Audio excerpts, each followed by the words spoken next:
हरे कृष्णा। आप सभी को नित्यानंद त्रयोदशी की हार्दिक शुभकामनाएं। आज हम बात करेंगे नित्यानंद महाप्रभु के विषय में कि नित्यानंद महाप्रभु कौन थे, वह इस कलियुग में क्यों अवतार लिए तथा वह क्या क्या कार्य किए हैं। तो नित्यानंद महाप्रभु के विषय में कुछ चर्चाएं करेंगे। तो नित्यानंद महाप्रभु, लोचन दास ठाकुर नित्यानंद महाप्रभु के विषय में कहते हैं, एवं चैतन्य महाप्रभु के विषय में कहते हैं कि परम करुणा बहुदुई जना निताय गौरचंद्रा सबय अवतार सारे शिरोमणि केवल आनंद कंदा केवल आनंद कंदा। करें चैतन्य महाप्रभु तथा नित्यानंद महाप्रभु दोनों ही परम करुणामय है और वह समस्त अवतारों का शिरोमणि है तथा वह आनंद का भंडार है। तो भगवान जितने भी अवतार लेते हैं, सभी अवतार का कुछ ना कुछ कारण रहता है और उस कार्य को भगवान संपन्न करते हैं। परंतु ये जो अवतार हुए, जैसे कि आप जानते हैं, बरहा, वामन, नरसिंह, राम या फिर भगवान के जितने भी अवतार हैं, सभी अवतारों में भगवान श्री हरि ने असुरों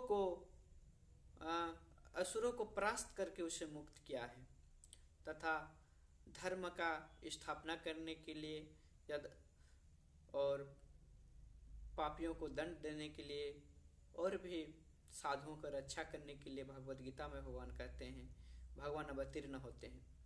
हर एक अवतार का कुछ कारण रहता है और हर एक अवतार में भगवान श्री हरि ने अस्त्र धारण किया।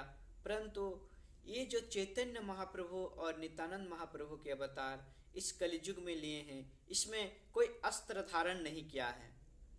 भगवान श्री हरि ने केवल आनंद कंदा, केवल आनंद की प्राप्ति करने के लिए जीव को किस प्रकार प्रेम प्रदान हो, कलियुग में भगवत प्राप्ति का मूल स्रोत क्या है, इसके विषय में बात किए हैं, इसे सिखाए हैं। तो नित्यानंद त्रयोदशी, जया एकादशी के बाद जो त्रयोदशी आता है, उस दिन नित्यानंद महाप्रभु प्रकट होते हैं। नित्यानंद महाप्रभु का जन्म पश्चिम बंगाल के बीरभूम डिस्ट्रिक्ट के अंतर्गत एक ग्राम एक चक्रा गांव में हुआ। उनके माता का नाम पद्मावती थी और उनके पिता का नाम अड़ायक पंडित। तो इनके घरों में नित्यानंद महाप्रभु जब जन्म लिए तो भगवान ऐसे जगह पे प्रकट होते हैं जो भगवान के शुद्ध भक्त हो, भगवान का पूजा अर्चना आदि में रुचि हो तथा भगवान का पार्षद हो। तो ये कोई साधारण व्यक्ति नहीं है जिसके घरों में नित्यानंद महाप्रभु प्रकट हुए हैं। तो ये बहुत ही शुभ दिन है और बहुत कोई को पता नहीं है कि नित्यानंद महाप्रभु कौन है। परंतु नित्यानंद महाप्रभु एवं चैतन्य महाप्रभु इस कलियुग में अवतार लिए हैं केवल और केवल जीव के उद्धार के लिए। तो नित्यानंद जब भगवान श्री कृष्ण का कृपा अगर यदि आपको प्राप्त करना हो तो आपको सबसे पहले राधा रानी का कृपा प्राप्त करना पड़ेगा। और इस कलियुग में राधा कृष्ण को प्राप्त करना हो तो आपको गौरांग महाप्रभु के शरण में आना पड़ेगा। और गौरांग महाप्रभु के शरण कृपा प्राप्त करना हो तो आपको नित्यानंद महाप्रभु का शरण में आना पड़ेगा। नित्यानंद महाप्रभु परम गुरु हैं, वह गुरु ने परम गुरु हैं, वह भक्ति का उद्गम स्रोत हैं तथा सृष्टि का जो रचना हुआ है वो भी नित्यानंद महाप्रभु यानी कि बलराम जी संकर्षण से हुआ है। संकर्षण अपने आप को महाविष्णु के रूप में प्रकट करते हैं और महाविष्णु से श्री अदक्षाय महाविष्णु, गर्भदक्षाय महाविष्णु और श्री महाविष्णु में दोनों महाविष्णु अलग अलग कार्य करते हैं जो संकर्षण से प्रकट हुए हैं। जैसे कि आप जानते हैं कि भगवान श्री हरि के नाभि से कमल पुष्प होता है, कमल पुष्प से ब्रह्मा जी उत्पन्न होते हैं और ब्रह्मा जी से पूरी सृष्टि का निर्माण होता है।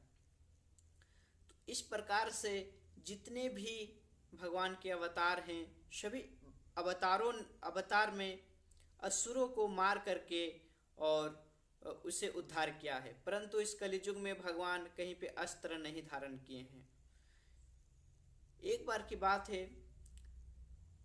नित्यानंद महाप्रभु जब उसका जन्म हुआ और जन्म होने के बाद वह अपने गांव में खेलते थे, कूदते थे, तो उस समय भी वह केवल और केवल शास्त्र का बात करते थे, भगवान की बात करते थे। तो बुजुर्ग लोग उसे कहते थे कि ये सब आप कैसे जान रहे हो, आपको ये कैसे पता हुआ? तो बोलते ये सब मेरी लीला है। वास्तव में अगर देखा जाए तो भगवान की लीला के अंतर्गत ही सब कुछ आता है। परंतु जब उसने प्रचार प्रारंभ नहीं किया, जिस कार्य के लिए आए थे वो कार्य शुरू नहीं किए, वह कब शुरू किए? जब चैतन्य महाप्रभु के साथ जाकर के वो मिले। भगवान जहाँ भी जाते हैं अकेले नहीं जाते हैं, वह सब पार्षद लेके आते हैं। सभी पार्षदों और भगवान के भक्त पहले आते हैं, उसके बाद भगवान प्रकट होते हैं। तो ये नित्यानंद महाप्रभु जब भगवान श्री हरि के चैतन्य महाप्रभु के साथ उसका संपर्क हुआ, चैतन्य महाप्रभु के साथ आए, तो चैतन्य महाप्रभु का भविष्यवाणी था, पृथ्वी ते जतो अच्छे नगर आदि ग्राम सर्वत्र प्रचार हुई मोर नाम। चैतन्य चैत्रामृत में ये श्लोक है। तो वो पृथ्वी में जितने भी नगर एवं आदि ग्राम है, वहाँ पर महाप्रभु का जो नाम का प्रचार करना है, भगवान श्री कृष्ण का नाम का प्रचार करना है। हरे कृष्ण महामंत्र, हरे कृष्ण कृष्ण कृष्ण हरे हरे, हरे राम राम राम हरे हरे, इस महामंत्र को वितरण करना है। तो इस महामंत्र का वितरण करने के लिए सर्वप्रथम नित्यानंद महाप्रभु को आदेश दिए कि आप जाओ और नगर आदि ग्राम में इस नामों को प्रचार करो। भक्ति विनोद ठाकुर कहते हैं, नदिया गोटरू में नित्यानंद महाजन पाटी अच्छे नाम हट्टा जीवेरो कारण, प्रभु रोय गाय भाई बोलो मागो भिक्षा, बोलो कृष्ण भोजो कृष्ण करो कृष्ण शिक्षा। चैतन्य महाप्रभु के आदेश से नित्यानंद महाप्रभु नदिया गोटरूम में, नदिया डिस्ट्रिक्ट के अंतर्गत गोतरुम द्वीप ग्राम में इस नामहट का स्थापना करते हैं। और नामहट का अर्थ है नाम का हाट।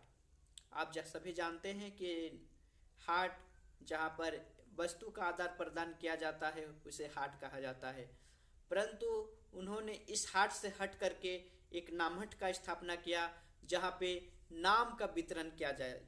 बोलते हैं श्रद्धावान जन है, श्रद्धावान जन पाटी अच्छे नामहट जीवेरा कारण। करे श्रद्धावान और उसका मूल्य, जिस प्रकार हम हाट में जाते हैं और हाट में कोई भी वस्तु प्राप्त करते हैं तो उस वस्तु के बदले हम लोग को कुछ मूल्य उसमें झुकाना पड़ता है, परंतु इस नाम का मूल्य को चुकाने के लिए हमें क्या देना पड़ेगा? श्रद्धावान जन है, श्रद्धावान जन पाटी अच्छे नामहट्टा जीवेरा कारण। जब हम इस नामहट के हाट में जाएंगे तो हमें क्या देना पड़ेगा? श्रद्धावान, यानी श्रद्धा का मूल्य देना पड़ेगा, तब जाके हम उस नाम को ग्रहण कर सकते हैं। और कोई दूसरा उपाय नहीं है जिससे हम भगवान के नाम को, पवित्र नाम को स्वीकार कर सकें और अपने जीवन को सफल बना सकें। केवल और केवल हमें श्रद्धा पूर्वक उसे स्वीकार करना चाहिए और उसे महाप्रभु से मांग लेना चाहिए। तो इसी का प्रचार करने के लिए नित्यानंद महाप्रभु नगर और ग्रामों ने महाप्रभु का आदेश को लेकर के चलने लगे। एक दिन का बात है, नित्यानंद महाप्रभु को कुछ पियक्कड़ों के साथ जो मदिरा पान करके बहुत नशे में रहते थे, और जितने भी गंदे काम है, अनाप शनाप काम है, वो काम वो लोग करते हैं।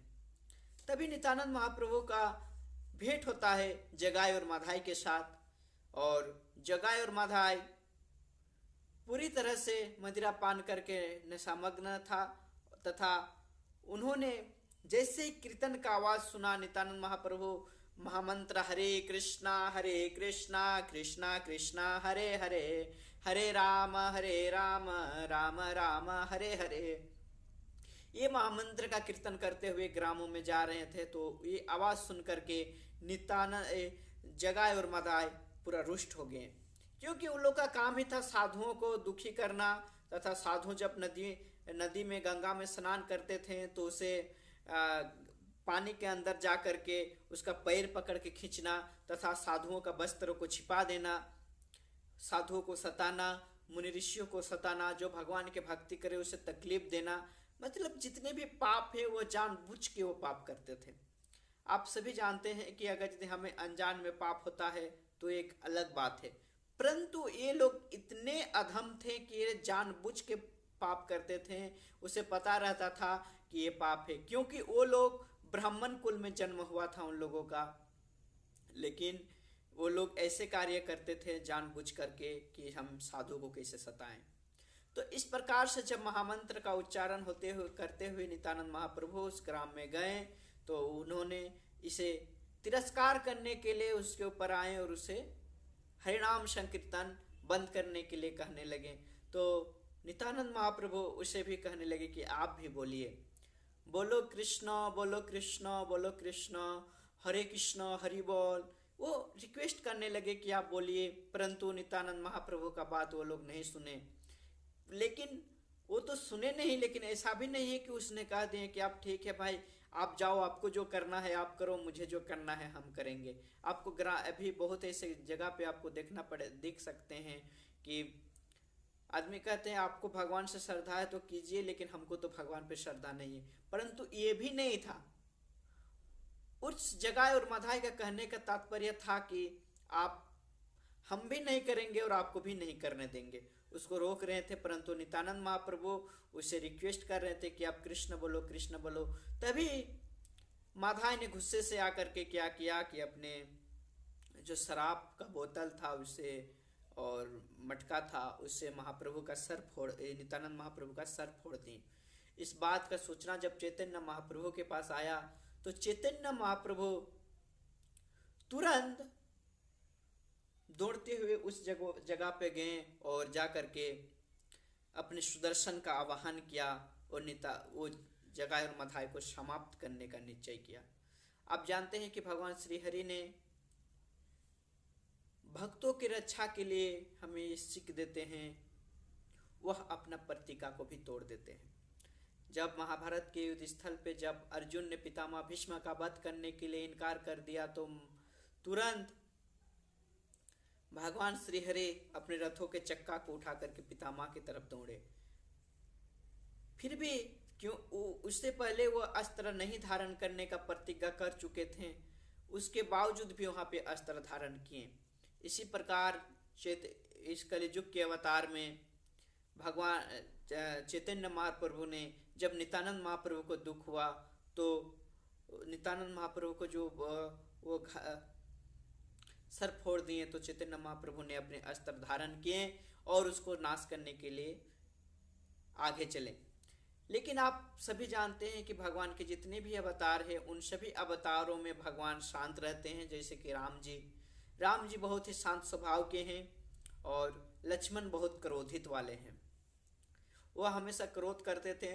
और यहाँ तक कि आप जब भी कोई ऐसा कार्य, जैसे कि राम भगवान वन में चल रहे थे, खाली पैर चल रहे थे, या माता सीता को दुख होता था वो भी वन में चल रही थी, तो इन सभी बातों को देखते हुए लक्ष्मण ने कहे कि आप बड़े हैं इसलिए आप क्या कीजिए कि हमें जब हम लोग नेक्स्ट बार अवतार लेंगे तो आप हमें बड़ा कर दीजिएगा और आप छोटा हो जाएगा, ताकि आपको हम बात बता सके, आपको हम कुछ बोल सकें। क्योंकि हमारे आदर्श ऐसा है कि हम बड़ों के साथ मुंह नहीं लड़ाते हैं, तो वो तो भगवान है, ऐसा करना चाहिए सबको। तो वो रोक नहीं पाते थे, इसलिए जब द्वापर युग में भगवान श्री कृष्ण अवतार लिए तो बलराम जी ज्येष्ठ हुए, बड़े हुए, तथा कृष्ण भगवान छोटे हुए ताकि उसको रोक सकें। परंतु ये जो कृष्ण और बलराम का अगर बात करें, भगवान श्री हरि का और संकर्षण का बात करें, तो संकर्षण और श्री हरि ने कोई अंतर नहीं है।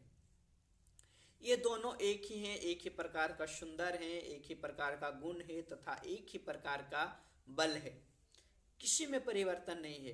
अंतर सिर्फ इतना है कि भगवान श्री हरि यानी कि चैतन्य महाप्रभु सेवक हैं,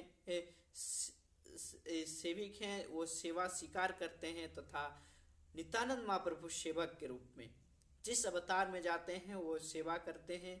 बलराम जी, शंकरसन जी, शेष जी सेवा करते हैं और भगवान श्री हरि श्री कृष्ण ने सेवा ग्रहण करते हैं। बस अंतर इतना ही है। तो ये चैतन्य महाप्रभु और नित्यानंद महाप्रभु के अवतार में भी ऐसे कुछ हुआ और हमें सिखाएं कि हम लोग किस प्रकार से भगवान के शरण ग्रहण कर सकते हैं। तथा नित्यानंद महाप्रभु पूरे विश्व में हर एक जगह में जाकर के इस हरिनाम का प्रचार करने लगे। तो उस समय अस्त्र, लेकिन इस सभी जगह पे क्रोध सबसे ज्यादा आता है तो शेष जी को आता है, लक्ष्मण जी को आता है, बलराम जी को आता है। परंतु इस कलियुग में इसलिए कहें सार शिरोमणि केवल आनंद कंदा, सबय अवतार सार शिरोमणि केवल आनंद कंदा, क्योंकि ये शिरोमणि इस तरह हुआ। इस कलियुग में उल्टा हुआ। चैतन्य महाप्रभु क्रोध में आकर के अस्त्र धारण किए, परंतु नित्यानंद महाप्रभु उसके शरण पकड़ के, पैर पकड़ के महाप्रभु को बोले, प्रणाम किए कि हे महाप्रभु, आपने तो इस कलियुग में अस्त्र धारण नहीं करने का प्रतिज्ञा करके आए हैं। हम लोग तो केवल प्रेम प्रदान करने के लिए आए हैं कि प्रेम से भगवान के पास कैसे लोग जाएंगे। तो इस प्रकार से महाप्रभु से रिक्वेस्ट किए। महाप्रभु ने अस्त्र को फिर विराम दे, सुदर्शन चक्र को आदेश दिए कि आप चले जाइए। फिर ये सब दे करके जगाए और मधाए चैतन्य नित्यानंद महाप्रभु के पैरों में पड़ गए और उसे क्षमा प्रार्थना करने लगे। तथा नित्यानंद महाप्रभु ने उसे क्षमा किए और फिर कृष्ण प्रेम प्रदान किए तथा वो लोग भक्त बने और भगवान श्री हरि का भक्ति करने लगे और उनके जीवन सफल हुआ। इस प्रकार से चैतन्य महाप्रभु और नित्यानंद महाप्रभु पूरी से वृंदावन जा रहे थे। तो तभी चैतन्य महाप्रभु को आप जानते हैं कि चैतन्य महाप्रभु जब पूरी से वृंदावन जा रहे थे तो हमारे झारखंड की ओर से जा रहे थे। और झारखंड में बहुत ऐसे नीला स्थली है जहाँ पर चैतन्य महाप्रभु का नीला स्थली है। और चैतन्य महाप्रभु ये प्रूफ किए हैं कि किस प्रकार उसने प्रेम प्रदान किया और इस प्रेम को प्रदान किया। और इस प्रेम से झारखंड में उन्होंने बहुत लीला किए हैं तथा शेर, हाथी, बाघ, पशु पक्षी सबके साथ नृत्य किए हैं। यहाँ पर लोचन दास ठाकुर कहते हैं कि देखो अरे भाई त्रिभुवने नाय ए मन दयाल दाता, पशु पक्षी जोरे पाषाण भीतरे सुनिल जार गुण गाथा, सुनिल जाल गुण गाथा।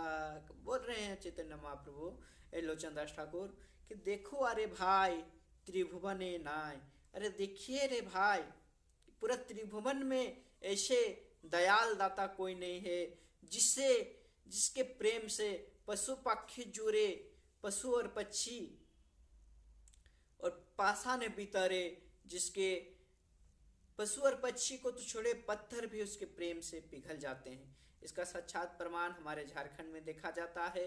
रामगढ़ रांची रामगढ़ रोड में एक कुजू ग्राम में इसका साक्षात दृश्य देखने को हम लोग को मिलता है कि किस प्रकार से चैतन्य महाप्रभु एक पशु और पक्षियों के साथ नृत्य किए और एक शेर और एक हिरन आलिंगन करने लगे, लेकिन वह हिंसा नहीं करने लगे। वो आलिंगन करते हैं तथा उनके जो नृत्य किए हैं तो वे पूरे पत्थर के ऊपर पे नृत्य किए हैं, वह पूरा पिघल गया है। चैतन्य चरितामृत से हमें पता चलता है कि हमारे झारखंड के स्वर्णरेखा नदी के तट पर भी हरिहर मेरा क्षेत्र के अंतर्गत ये चैतन्य महाप्रभु का नीला स्थली वहाँ पर भी है। वहाँ पर भी पत्थर पिघल गया है और भगवान श्री इस चैतन्य महाप्रभु का चरण चिन्ह है तथा वह जो बैठे थे जहाँ पर वह उसका स्थान है। इस प्रकार बंगाल के रुपई नदी में भी महाप्रभु का चरण चिन्ह है। तो इन सभी को अगर यदि आप सभी को कभी मौका मिले तो आप आकर के इसका दर्शन कर सकते हैं। तथा चैतन्य महाप्रभु और नित्यानंद महाप्रभु का कृपा प्राप्त करने के लिए हमें भक्तों का कृपा प्राप्त करना अत्यंत आवश्यक है। तो हमें चाहिए कि हम भक्त का आदर करें तथा इस्कॉन जैसे संस्था में हम लोग जुड़े हुए हैं। तो ये हमारा सौभाग्य है कि हम ये चैतन्य महाप्रभु की परंपरा में आते हैं। गौड़ीय संप्रदाय परंपरा जो चैतन्य महाप्रभु का संप्रदाय है, इस संप्रदाय में आते हैं तथा हमारे जीवन को सफल बनाने का यही एक प्रमुख उपाय है। हरे नाम हरे नामयो केवल्यम करो नास्तेभ्य नास्तेभ्य नास्तेभ्य गतिरन्यथा। इस कलियुग में और कोई दूसरा उपाय नहीं है। केवल हरि का नाम, हरि का नाम, हरि का नाम। केवल हरि का नाम से ही हमारा जीवन सफल हो सकता है। Hare Krishna. Thank you very much. Nityananda त्रयोदशी की आप सभी को हार्दिक शुभकामनाएं।